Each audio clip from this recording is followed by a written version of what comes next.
Plus 4 points pour le Front National au second tour de l'élection, selon le sondage BVA. Les principaux intéressés ne sont pas étonnés. Au Front National, on y voit un vote d'adhésion pour le parti et on imagine même des scores encore plus importants le jour de l'élection. Je crois qu'aujourd'hui, les Français ont pris conscience que le Front National dit la vérité depuis très longtemps et que malheureusement les événements, je passe aux événements derniers là, montrent que le Front avait raison. Moi, ce que j'entends surtout, c'est que les politiques de cette région n'ont pas fait leur boulot, aussi bien au niveau de la région qu'au plan national d'ailleurs. L'immigration-invasion, le pouvoir d'achat qui diminue. À partir de là, c'est pas étonnant que le Front National monte dans les sondages de manière très sérieuse. Droite et gauche renvoyées dos à dos par le FN. Pourtant, à droite et au centre, ce sont les mêmes critiques que l'on entend sur le bilan régional. Il faut désormais convaincre les électeurs avec un projet qui, selon Philippe Vigier, vise justement à répondre aux attentes des habitants.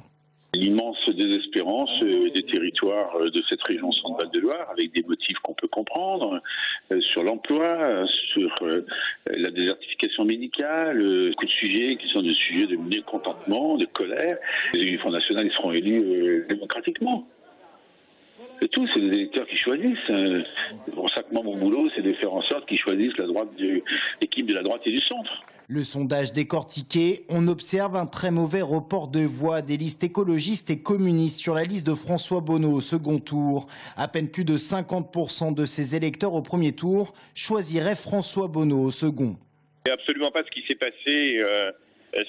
Il y a 5 ans. Les supputations sur le second tour, elles n'ont pas de sens tant que le vote du premier tour n'est pas fait, tant que la dynamique de second tour n'est pas faite, tant que l'accord entre les formations qui constitueront pour la gauche et le centre-gauche la liste de second tour n'est pas fait. François Bonneau qui note une tendance différente entre la région centre et l'échelon national. Autre signe selon lui d'un sondage à prendre avec précaution.